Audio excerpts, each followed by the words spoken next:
All right, what's going on? We're live here on Facebook and YouTube. Good afternoon, everybody, depending upon where you are in the world. I'm Jason Pantana. Thank you very much for tuning in. I'm excited about our conversation. This is week number 3 of Marketing Stream live Q&A for everybody who's been sharing their questions or topics they want covered through Instagram stories, through messages, and so forth.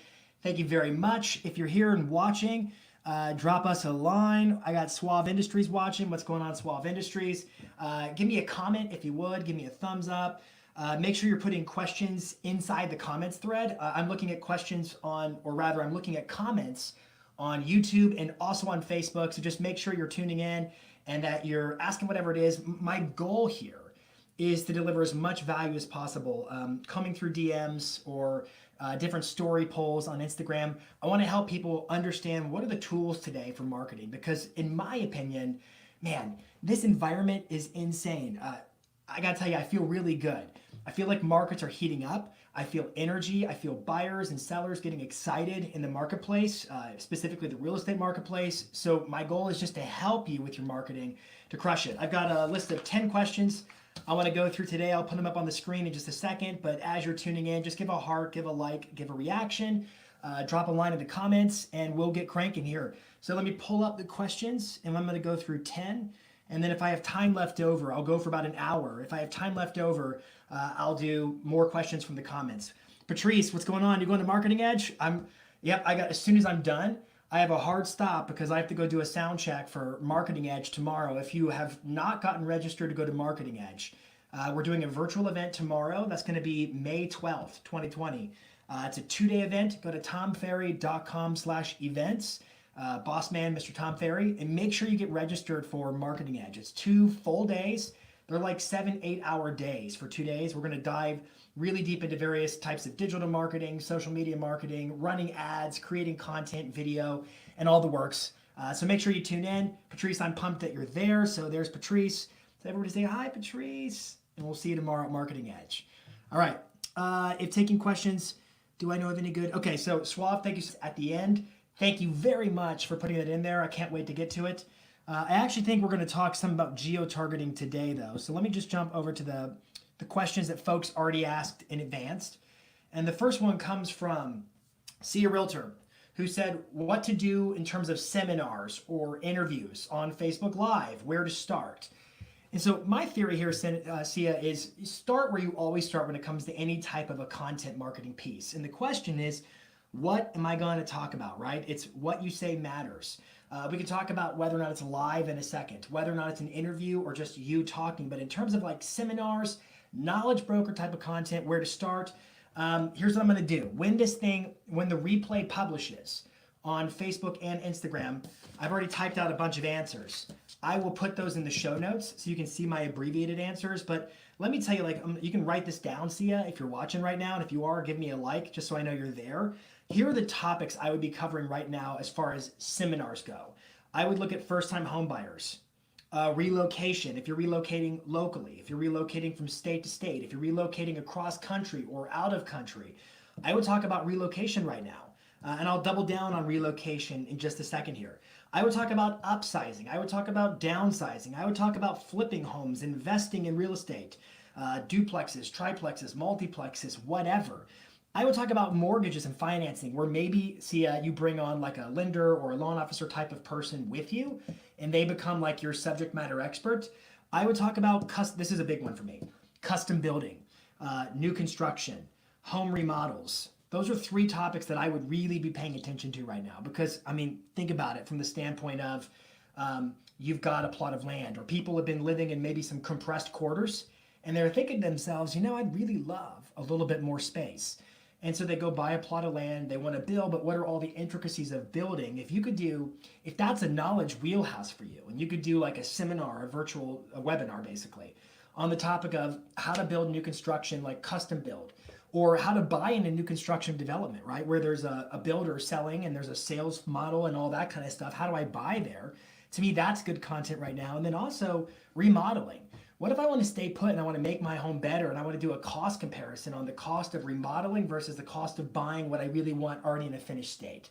Just doing that level of analysis would be, I think they go a really long way as far as seminars go. Let me keep reading the list. Talking about condos and HOAs. Specifically, if you have like a title attorney who can come on with you, or an escrow officer who knows a thing or two about bylaws and regulations and can talk intelligently about horizontal property regimes and all that kind of stuff. To me, that's good content. This is a big one too for some folks, immigration regulations. Now, again, you're going to need a subject matter expert, maybe like an authority, could be an immigration attorney or somebody like that whom you could interview. But if a huge population of your buyer base is foreign nationals, like that could be a really helpful contribution piece to make for them. I would also look at renting versus owning, downtown living versus suburban living. That's a biggie right now. What are the top 5 reasons to stay downtown, top 5 reasons to move suburbia? Like what are the pros and cons of downtown lifestyle versus suburban lifestyle or exurban lifestyle? There are so many topics that you could be making right now as far as seminars and knowledge broker and interview types of content are concerned. In our ecosystem, the Tom Ferry ecosystem of coaching clients, what we're seeing right now is seminars and that type of information is going a really long way. And it's creating tons of engagement on Instagram, on Facebook, on YouTube, on LinkedIn, you name it. Let's talk for a second, Sia. What do, you said Facebook Live, etc., where to start? So I say start with what is my subject matter expertise? What do I want to talk about that would be useful in a seminar type of format virtually? And then as far as software is concerned, I put this in my show notes too. You could pre-record it or you could post it like live. If you want to do like a multicast, which is what I'm doing, I'm live on Facebook and YouTube at the same time. I'm using a software called StreamYard. You could look at Be Live. You could do Zoom. Zoom can pre-record or go live on either Facebook or YouTube. You can look at a software called vMix. That's kind of a fancy one. It's called vMix. Restream.io. This one's a classic. It's got this next one here coming up is a classic, but it has some technical, hardships to overcome. And that's OBS Streamlabs. It's OBS Studios combined with Streamlabs. So just Google search OBS Studios, OBS Streamlabs. And then look at, if you have a Mac, there's a software you can download called eCam, CAMM Live. Tons of different software out there, but I want to encourage you, Sia. This is the right question to be asking. Hey, I want to add value. There's a lot of misinformation out there. I want to be able to help people in my local market navigate what they can and can't do, what's happening, what's not happening, and be able to help them make some healthy choices and get informed. Seminars, or really they're webinars, right? They're webinars because they're going to be done virtually. Lots of different options of software, tons of different options in terms of what you do. You could also say, you know what, I'm going to do a standing buyer seminar once a week. I'm going to do a standing buyer webinar, seller webinar once a week. And you could just keep doing the same thing over and over again and just kind of perfecting the craft and inviting people every time. So love the question. I hope that gave some good information. Again, I'm going to put all the stuff I just read off here off my sheet of paper. I'll put it in the show notes when I publish the replay. Let's go to question number 2. Question number 2. This is more of a topic than a question, I think. Mastering YouTube. Mastering YouTube. So I wrote down 3 things. Your channel, your video, and optimization. As I was thinking through. There's 3 elements that I think are going to be sort of baseline in terms of approaching YouTube. Now, I'm about to give you a 2 to 3 minute answer. By no means am I sitting up here and saying, you can master YouTube in 2 or 3 minutes. But I want to give you some basics to look at. So it's your channel. What do I mean by my channel? I mean like my channel art, right? So what's the banner image? That's called channel art. And you can research like what are the dimensions for channel art. You could go to Fiverr or 99 Designs or whatever, or Umbrella Graphics, and get a graphic designer if you don't have one who can draw up some channel art. But I think you need a solid channel to begin with. That includes things like channel art. That's going to mean like your subscribe links. So what are the links that are trying to direct people to subscribe to the channel? Because on YouTube, you need like if you get across 100 subscribers, they let you customize your domain. So like my domain on YouTube is youtube.com/c as in channel /Jason Pantana.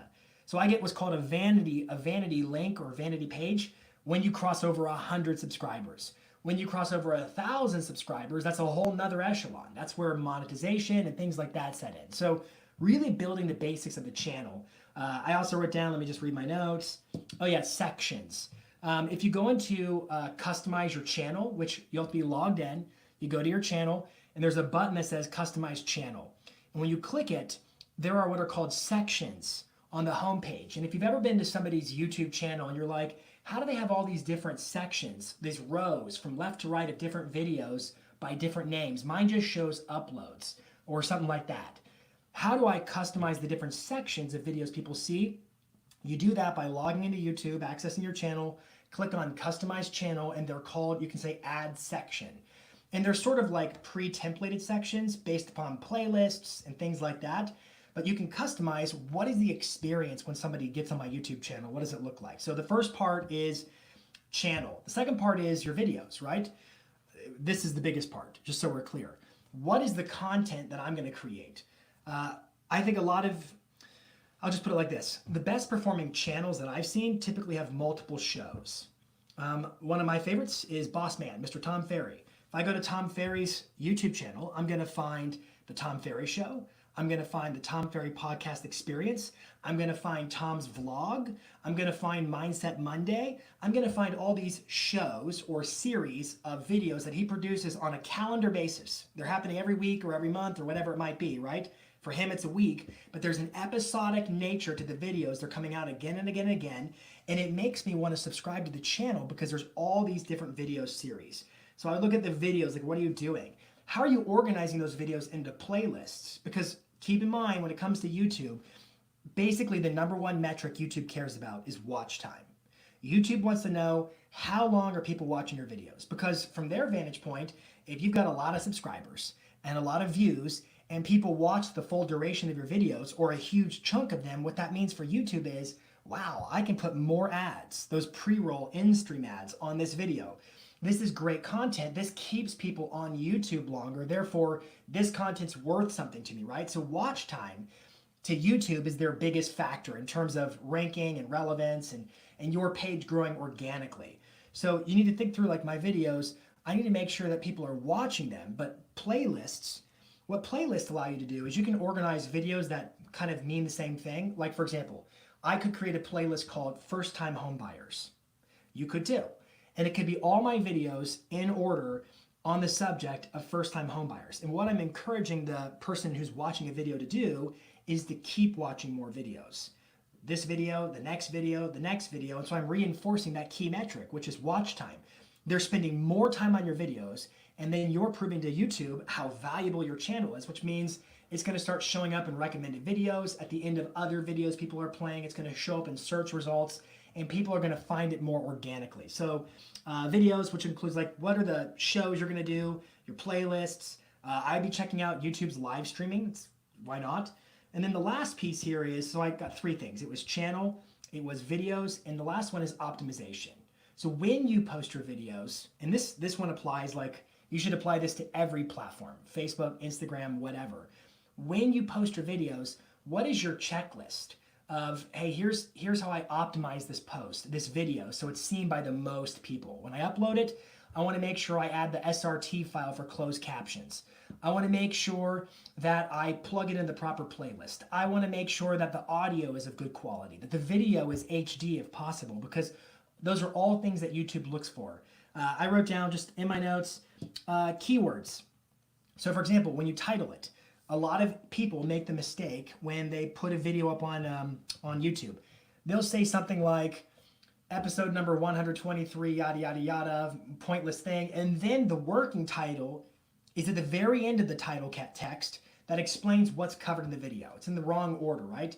You've got to think about YouTube through the lens of it's a search network. Now, I know that YouTube has rolled out stories for creators. I know that there's comments and there's community, and there are certain aspects of YouTube that are kind of like a social network. But the truth is that YouTube is really a search platform. It's the number 2 search engine on the planet, according to Alexa's research. Google, its owner, is number 1. So if I'm a search engine, that means people are using the search bar and they're typing in key phrases. So what I need to make sure of is that in my title, I nail those keywords out of the gate. YouTube reads from left to right. So I want to make sure like my main keyword is like as early in the title as possible, and that my main keyword shows up frequently in the description of that video. I want to make sure I'm optimizing it to be found, right? You put all this energy, all this effort into making the videos, you have to go that extra distance to make sure you're tweaking them and so that they're being found by other people. Thumbnails, the little graphics that make people want to click on them. That's important. End screens. Those are the little, like you can, I don't know if you know this, but you can go in and edit your videos, and there was a thing called cards and end screens. They mean the same thing. End screens are the little things that pop up at the end of your video that try to get you to watch a next video. You can go in and you can say, when they're done watching this video, try to get them to go watch this video. So plugging all that stuff in. I also wrote down like time. This is a technical one. Well, this one's not. You can do location tagging. So if you go in and edit video, after you're done, you can tag your location, which means it's more findable in those areas.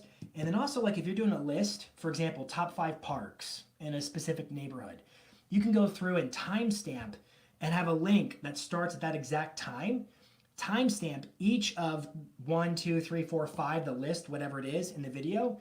And I don't know if you've noticed this, but when you're on Google and you search, sometimes Google will show you what's called a suggested clip. A suggested clip where it starts at like a minute, 9 seconds or whatever it is, and it ends. How do you create those? You create those by going through your video after it's done and time stamping at a minute, 9 seconds, we covered this, and you answer the question, right? And then how do I get a link? I click the share button on the YouTube video right at that exact moment, and there's a start at button, and it gives me a customized link that can start the video at exactly that point, and I use that link in my description, or at least I kind of use a hyperlink. So I select the text, and I might hit Command K to add a hyperlink to it, or right click it and add a hyperlink. I know that's technical. You can Google a lot of this stuff. One of the guys I listen to for a lot of like technical YouTube building is Brian Dean, B-R-I-A-N Dean. Dude's kind of a genius when it comes to YouTube marketing. I would definitely look at him, but it's really 3 things. Mastering YouTube, what's your channel look like in terms of what are people seeing when they get there? How's it laid out? Is it branded? All that kind of stuff. Number 2 is what are the videos? How are they in quality and in frequency? What are you covering in terms of topics? Is there a level of consistency between the videos you're producing? And then the last piece is when you upload videos, are you going the extra length to make sure you're following the checklist of optimizing those videos, adding subtitles, adding categories, all this stuff I just kind of rattled through. That to me is like mastering YouTube.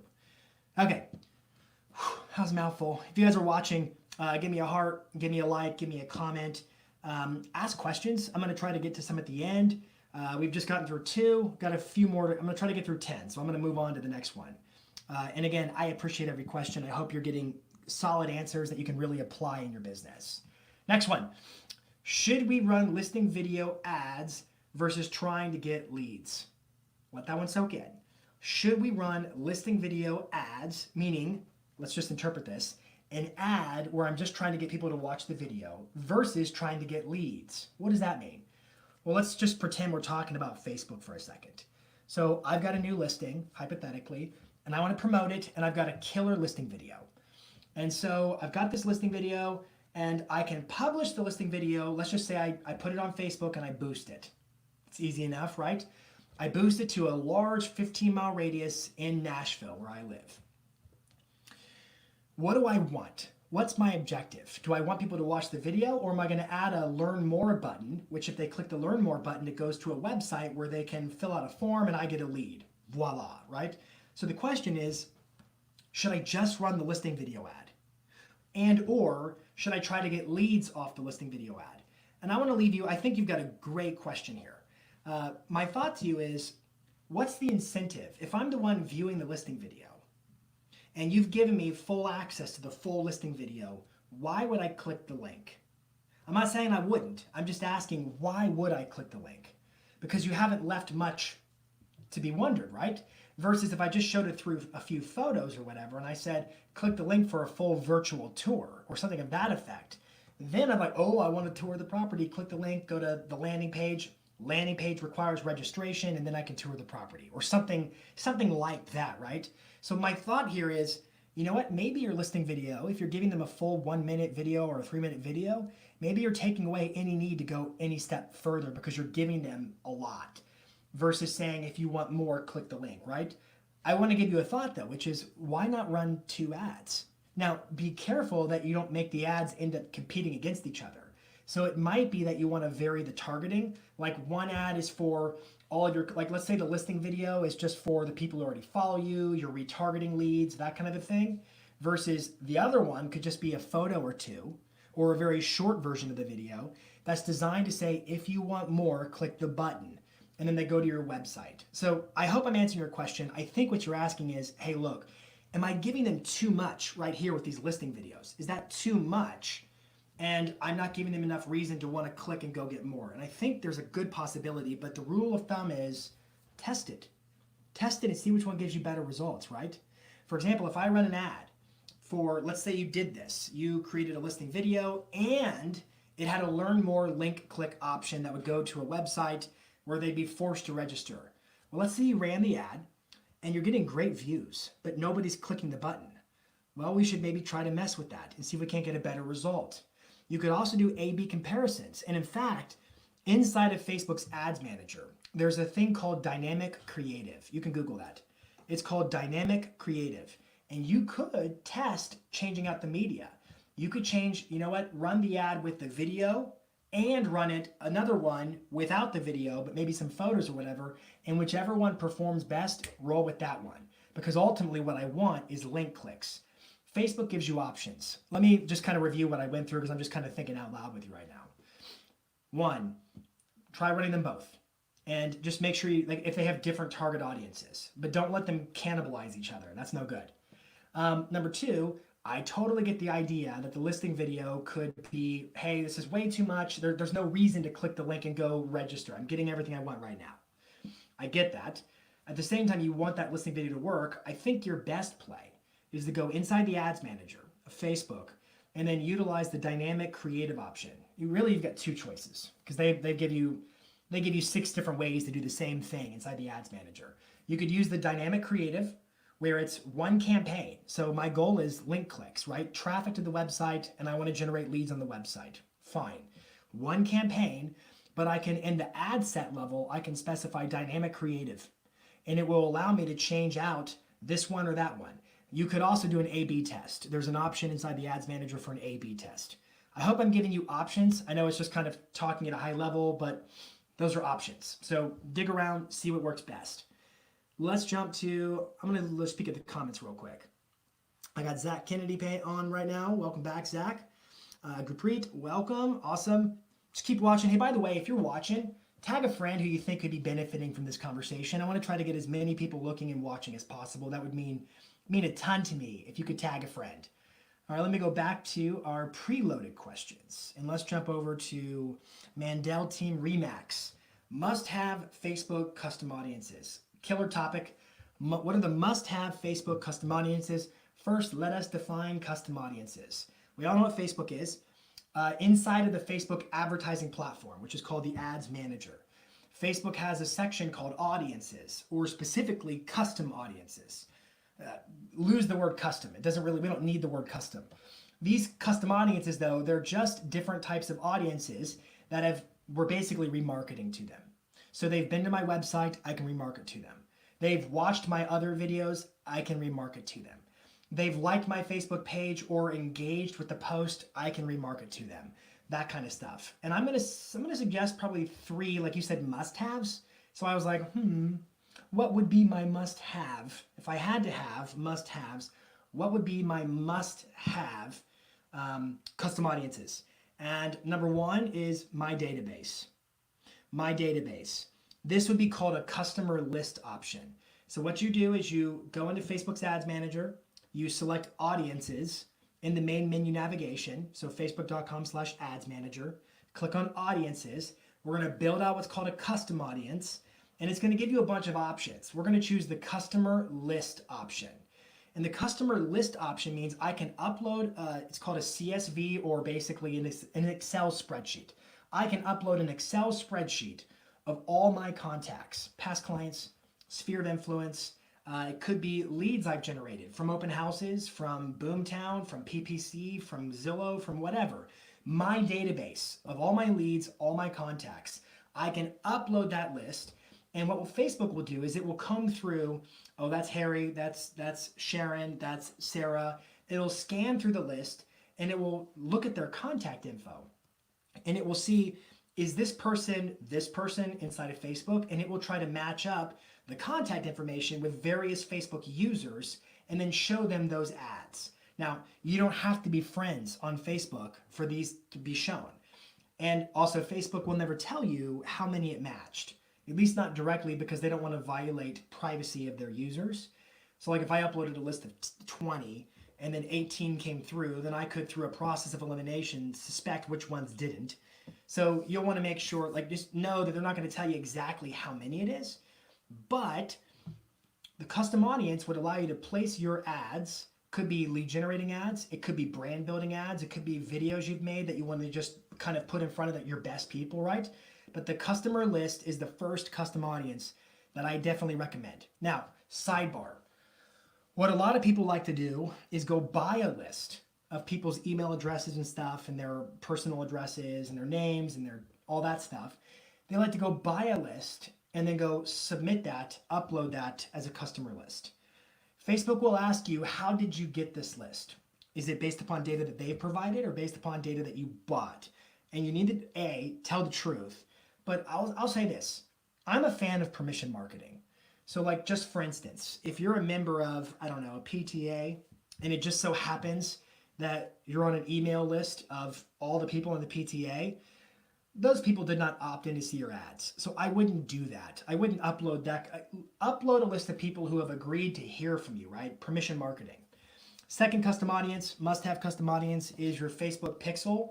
So that's the piece of code you stick on your website. It tracks who's surfing on your website so that you can retarget your website traffic with more stuff on Facebook. I would do that. Let's keep it simple and just say, like, it can go back as far as anybody who's been on any page for any amount of time for the past 180 days. Unless you have an obscene amount of website traffic, that's probably fine for most of you, because otherwise the audience is going to get way too small. That's the second custom audience. Third custom audience I would recommend, what did I write down? I can't remember what I wrote. I said engagement audiences. So I would build, I would kind of like link together several engagement audiences into one, and I would make it consist of people who have viewed my videos, people who've engaged with my Facebook page, people who've engaged with my Instagram business profile. These are all options. So just kind of lump them all together. Really, it's 3 custom audiences. It's I upload my database. It's called a customer list. Number 2 is I do my pixel retargeting through my website. Number 3 is engagement audiences, people who have engaged with me on my various platforms of Facebook, which includes Instagram. All right, so that's hopefully answering that question. That was a good technical question. I appreciated it. Same person, Mandel Team Remax, also said email marketing. Segmenting best practices, keeping, good technical questions here. Segmenting best practices and do I keep sending to those who don't open? So there's 2 parts to this. 1, email, what is the best practices around segmenting? And here's the truth. Depending upon the size of your email list and how many emails you could be sending and what you do, like, you could segment every which way imaginable. You could segment based upon what area these people want to buy in. Are they buyers? Are they sellers? Do they like dogs? Do they not like all? You could put any kind of a factor. It could be a demographic overlay, behavioral, interest-based, whatever, and you could segment. But the thing of it is, like, most of you are busy selling houses. And I sincerely doubt, unless you have a full-time team of people who all they do is your email marketing, I really, really doubt that you've got the ability and the bandwidth to have that level of segmenting. So I'll keep it simple. 3 segments, a third, a third, a third. And this is a little bit arbitrary, but it's better than nothing. A third, a third, a third. And I would segment based upon the people who, the top third, they open every email. They click through things. They're my top third engaged, my middle third engaged, my lower third engaged. And then I would take each of those thirds, 33.33% of my people, however big the list is, and I would actually send, if I'm doing, like, imagine you're doing a weekly email, just imagine.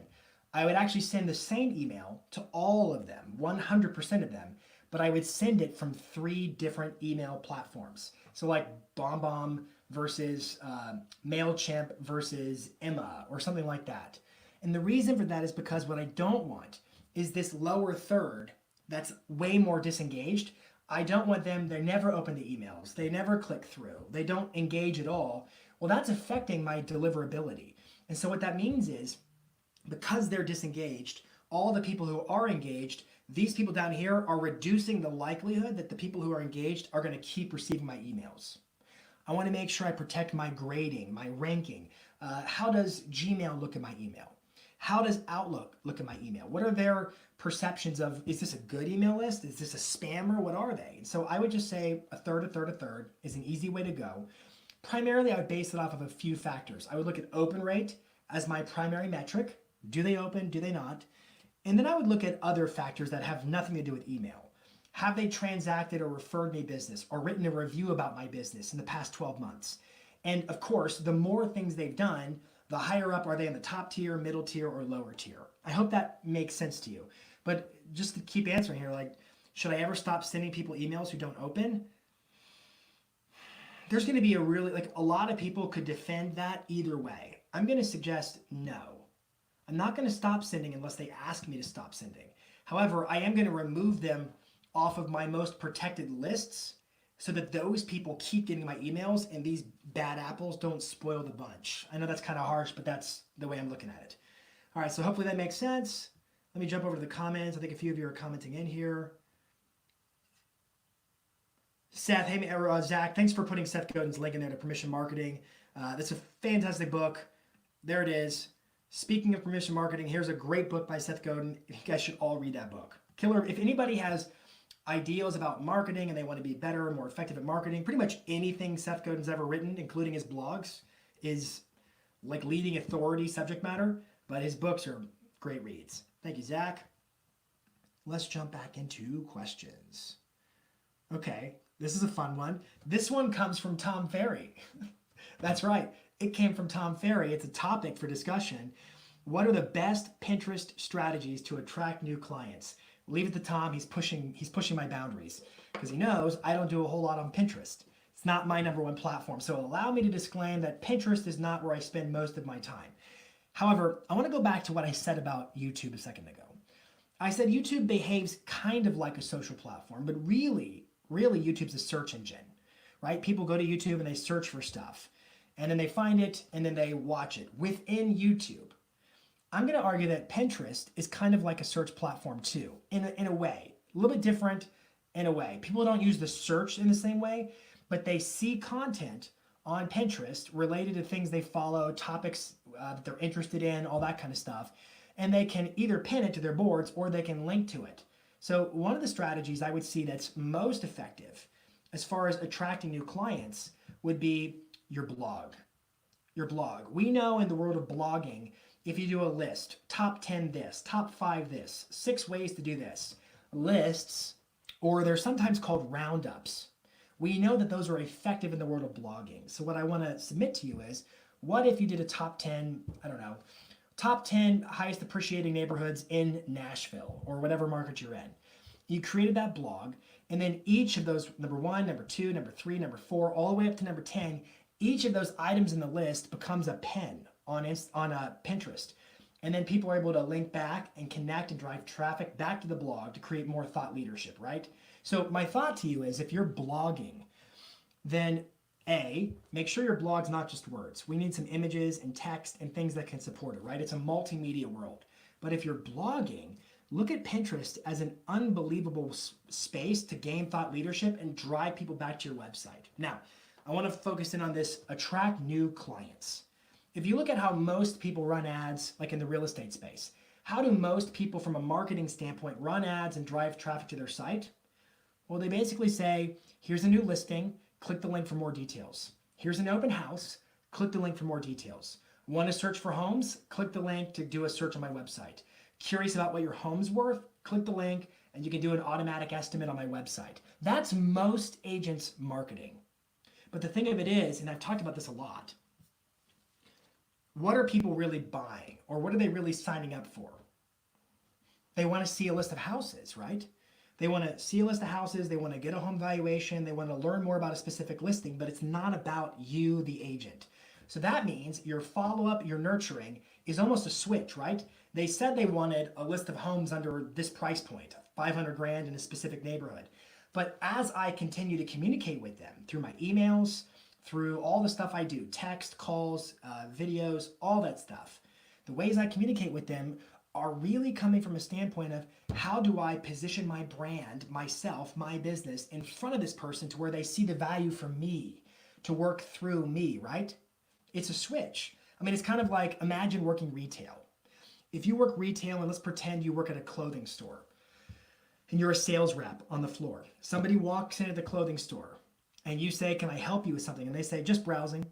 That's like somebody coming to your website and looking at houses and saying, just browsing. Do they care about the salesperson at that point? No, not at all, right? They don't care. All they want to do is look for clothes. So you say, okay, fine, let me know. By the way, we have 50% off in the back, that kind of a thing. What a good salesperson does is over time, they show their value. They are knowledgeable. They're a resource to that shopper until the shopper says, I want to buy through you. That's a good salesperson. So when you look at conversion of working leads for most agents, it's really about how do I build trust over time so this person wants to buy through me, sell through me, right? But if you look at Pinterest as a strategy, well, people are buying the thought leadership right there. So this is kind of like creating blog for SEO Google content. I'm positioning my thought leadership, my authority in the marketplace, and people who find it, they're that research buyer. They're the research seller. So Pinterest was going to fall into that same category of, I would take your thought leadership. If it's DIY home projects, if it's about the market, whatever you like to talk about in terms of your knowledge broker expertise, that's if it's on a blog, because really I think a blog is going to be a necessary component of Pinterest. But man, use Pinterest as another platform to drive traffic back to that thought leadership. And then when people opt in, they've already bought into you. There is no switch. They chose you before they chose the house. And to me, that's valuable. I hope that makes sense. That was my thought process around Pinterest for marketing. Tom, I appreciate you flagging this one for a question. Let me jump over to the next one. This one comes from the Barbie Lee, who wrote, Autopilot marketing and lead gen CRM. Is KVCORE a good choice? Out of the gate, let's just say that KVCORE is a great platform. There's tons of great platforms. KVCORE is a good platform. Autopilot marketing and lead gen CRM. I want to clarify what's meant by that. Here's my belief system. My belief system is that canned content is better than no content, I think, depending upon how good or bad it is. But that homemade always tastes better. What I mean by that is your emails, your blogs, your videos, your social media content, every one of those represents an opportunity for you to talk to a whole bunch of people at once. Imagine you're a public speaker and you're invited to go deliver a speech in front of 1,000 people. And you're like, I'm just going to pay somebody else to deliver the speech for me. I don't feel like doing that. Everybody would be like, you're squandering the opportunity right now. How silly. It's 1,000 people you're talking to. Yet we do it all the time with canned emails, canned blog posts, canned social media posts, you name it, right? So I want to clarify, I don't think you mean this here, but autopilot marketing and lead gen systems, number one, I want to say that content is king and you've got to play a role in the development of that content. I'm not saying you have to write every word or do every little detail or edit your own videos. I am not saying that. I'm just saying that you have to play a role in being the voice for your own business from a content marketing standpoint. Because I'm talking to agents right now. What do you sell? You sell that you're a guide to the transaction. You're the broker, right? You sell that relationship, but you also sell that expertise. And so if you are not actively sharing that expertise and giving people the free sample of what they're in store for, should they choose to work with you or through you, then you're holding back.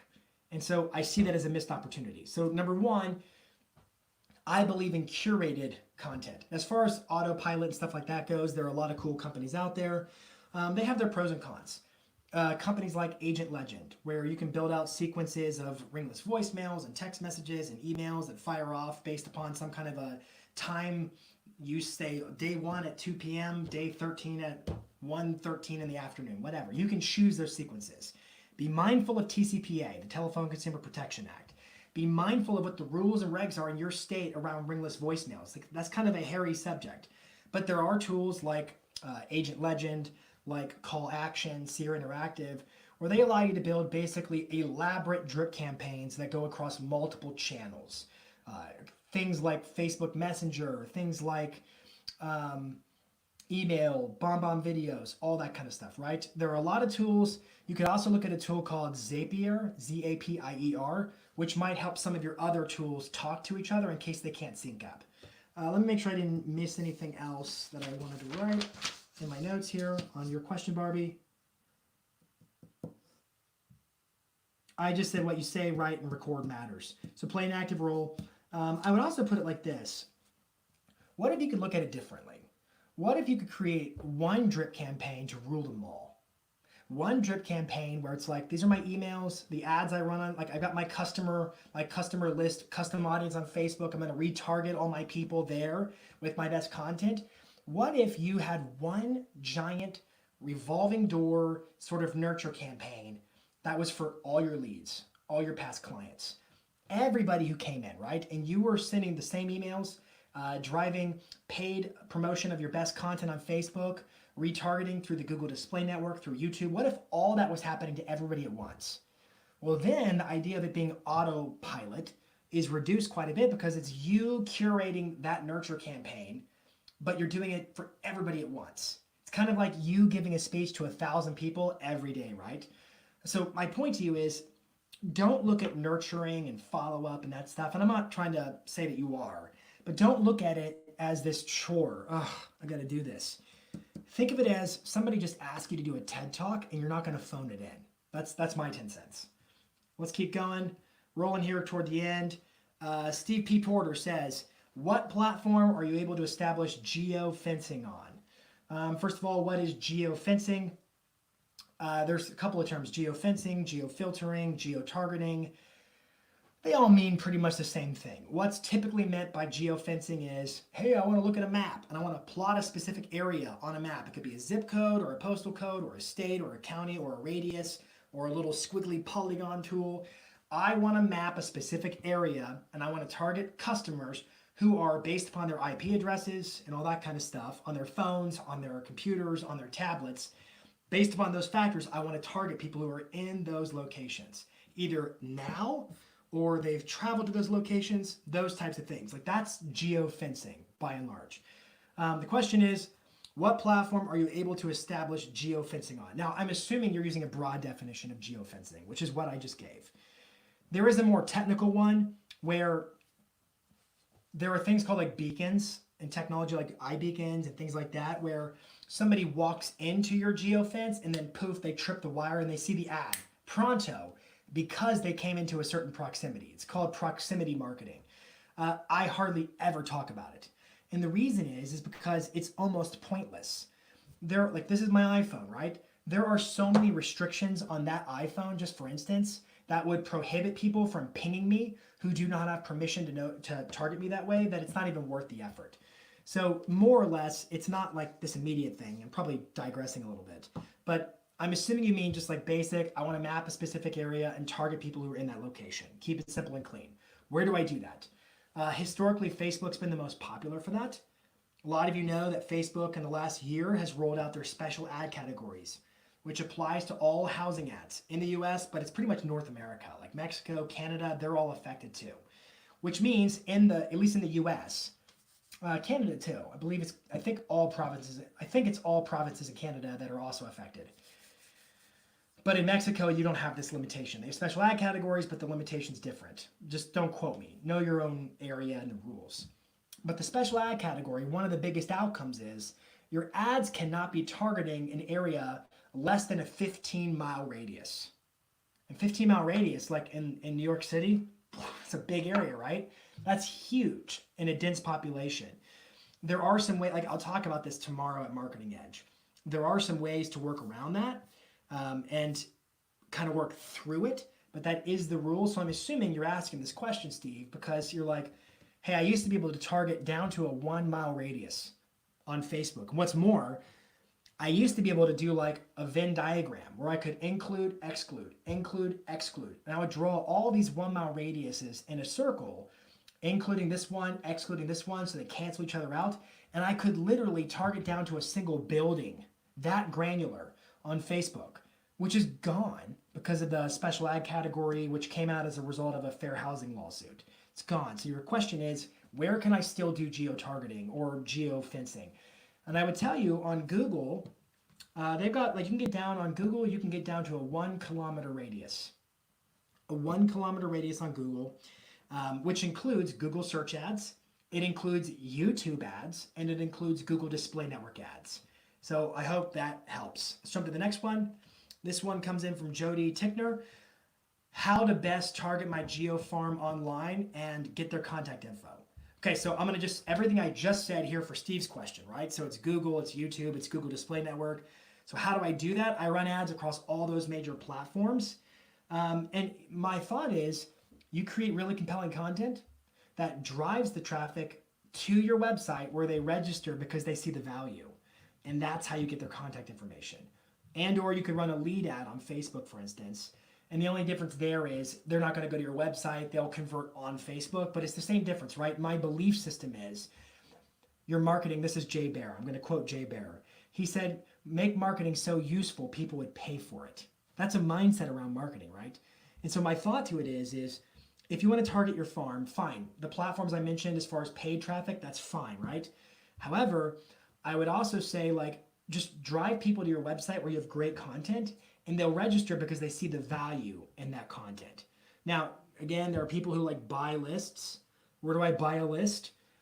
Coal Property Resource, Remine, Prospect Plus. Those are places where you can go and buy a list of contact information. But again, just remember permission marketing. So how do I best target my geographic farm online and get their contact information? The answer is I use the targeting available to me and I deliver content that makes them go, I want more of that. Here's my name, number, and email address. There is no free lunch. That's the way it is. I want to go back to Steve's question too, which was what platforms are you able to establish geofencing on? Everything I shared there, I talked about Google Display Network, YouTube, Google, the special ad categories on Facebook. Everything I shared here was predicated on the idea that I am running paid ads. Paid ads. But I want to make you think for a second, Steve, what if it wasn't just paid ads? There are features for example, in Instagram, tag your location. Because the difference there is people will find you organically based upon finding content in a location in which they're interested in content from. So if you tag your location with your post in the area where you do business and your farm, you're positioning that content to be found versus to be pushed, to be found by the people who are looking for it, presumably. I would say on Instagram and YouTube, that's critical, tagging your location. Most people don't know to go tag their location on YouTube. One of the easiest ways is after you upload a video and it's published, go click edit video from the viewing of it where you're logged into YouTube, and then put the location in, your area, your neighborhood where you do business, because that helps people find, YouTube is the second biggest search platform on the planet. That counts for something. They're owned by Google. So I guess I would say to Steve and I would say to Jody, don't just look at this idea of geo-targeting, geofencing, strictly as a paid advertising strategy. Also look for what are the features that are organic about tagging a location. Instagram and YouTube are my biggies. All right, last question, and then I'm going to do some Q&A if there's anything in the comments. Get your question in now. I'm going to try to do that. Make sure if you haven't already tagged a friend, it would mean a lot to me if you did. When I publish the replay, if you'd share this out, that'd be awesome too. I'm grateful. There's a bunch of you who've been watching, Zach, you've been here every week, and I'm super grateful for it.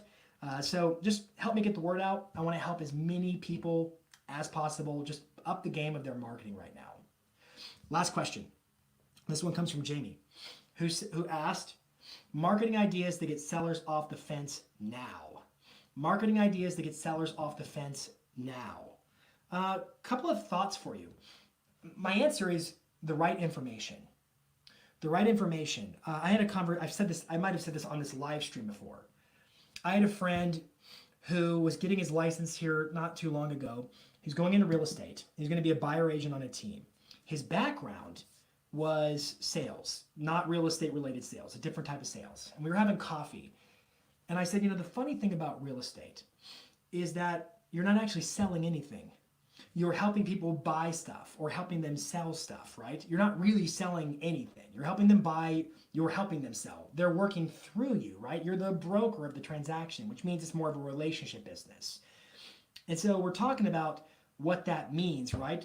And it all boils down to information, right? You don't have to pressure anybody to do anything, but if they have the right facts, the right info to make an informed choice and they trust you, they're going to take steps forward. So to me, getting sellers off the fence right now boils down to what's the problem or the challenge that they're wrestling with in their head that's keeping them on the fence. And there's a couple of data points that have been super encouraging to me. And I guess what I'm saying right now, Jamie, is maybe package these up when you call your sellers and just try to understand what's their resistance, what's the hesitation, what are they fearing, so that you can speak to it directly, right? Label it, move forward from it. But I would say a couple of data points that have encouraged me. One, Zillow offers and Redfin are back in the iBuyer market. And according to MarketWatch, Open Door is coming back soon. I guess I would speculate and ask why they left. And my theory would be they left because of the potential of volatility in home prices. Like here you are, like you buy up houses. And if the values on those houses goes, well, then you're upside down. That's not very liquid, not a smart investment model. So what would make them come back in the market? In my opinion, is confidence in the marketplace, confidence in home values. So I would almost say to sellers, hey, just so you know, not so that they can go sell their house to those guys, just from a consumer confidence standpoint. From a confidence standpoint of, look, these folks are entering back in the market. What do you think's behind that? What do you think's driving that? Personally, I think it's a signal of perceived strength, perceived confidence in the marketplace as far as home values go. Number two, I would look at, this is a killer chart. I'll put it up on the screen here for you. Give me 1 second. I would look at this chart. This one's courtesy of Mr. Tom Ferry. Allow me to share my screen. I gotta share screen. Share screen. Share. Sorry, it's coming up. You should see my screen right now. This is showingtime.com/impact of coronavirus. And it's North America, the areas they work. But I would look at this. It's been showing like what's happened to showing activity year over year. Orange line is this year. Blue line is last year. And you can see that it's been increasing. This is buyer activity. But like, oh, they just published a new one. So like I hadn't looked at this. Yesterday was just published. So we're at plus 5.7%. Plus 5.7%, meaning we're almost 6% above where we started the year. And on this day last year, we were at almost 30%. So really, we're only about 24% away as far as showing activity from where we were a year ago. And look at the activity. Buyers are out there. They're in the marketplace. This is all of North America. You can break it down by your state or province, so long as Showing Time has data there. Let me stop my share. Go back here to StreamYard. But my thought is, well, how do I get sellers off the fence? I have to understand what's their resistance and what information do they need to make an informed choice to move forward. Because I can't sell for them. I can't buy for them. Real estate is a job where it's like I'm not buying anything or selling anything. I'm where people are working through me to accomplish their goals. I hope that makes sense. It's all about being a knowledge broker and having the right information. All right, let me jump over to the chat. Let me turn this one off and let's see what we got in the comments. I'm going to scroll up to the top. Got some people watching. Good times. All right, Zach said, I leave price and exact address off of my Facebook ads and get murdered sometimes in the comments. But it's the best way to get leads, right? So it seems like people are like, just show me the price or whatever. If I want to buy the house, I want to buy the house. I'm thinking as I read this out loud. I leave price and exact address off of my Facebook ads and get murdered sometimes in the comments. Sometimes. That's a big word. But it's the best way to get leads, right?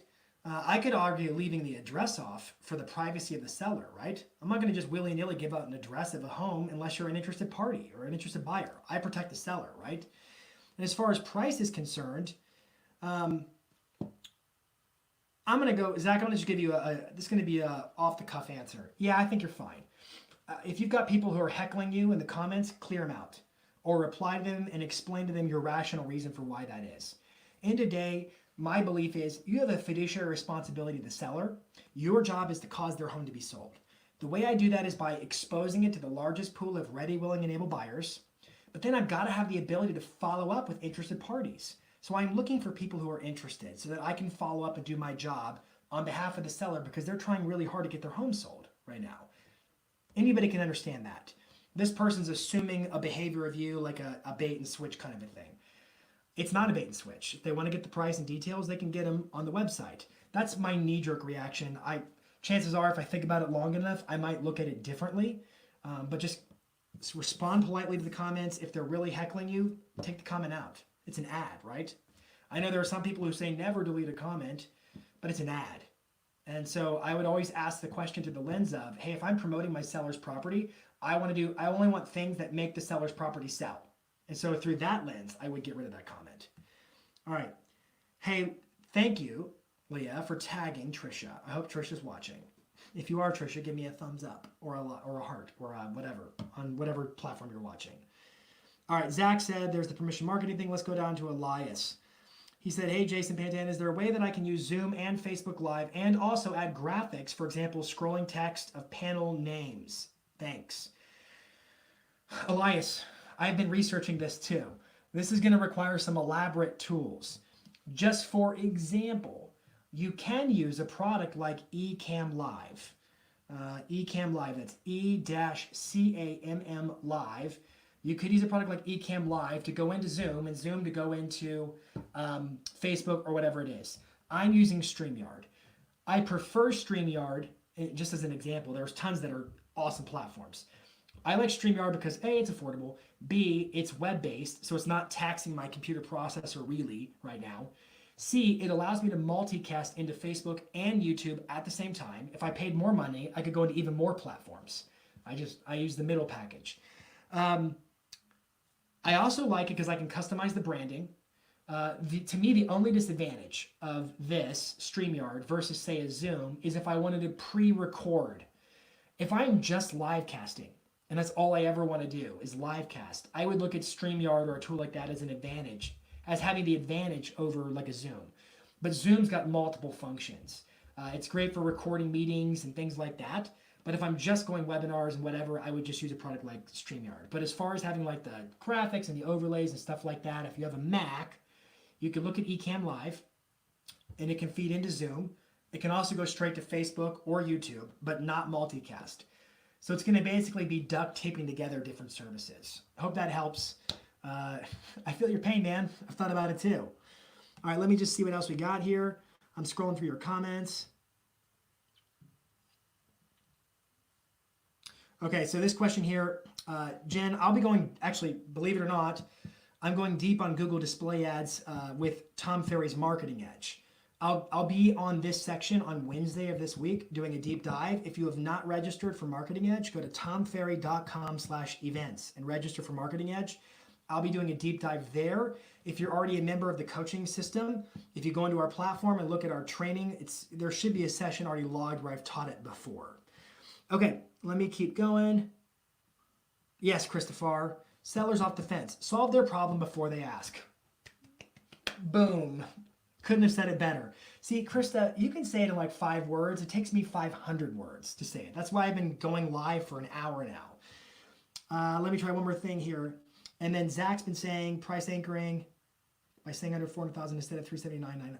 Yeah, I think that's smart too, Zach. This is just a follow-up to your other thing about you're getting some trolls in your comments. I think that's smart too. I dig it.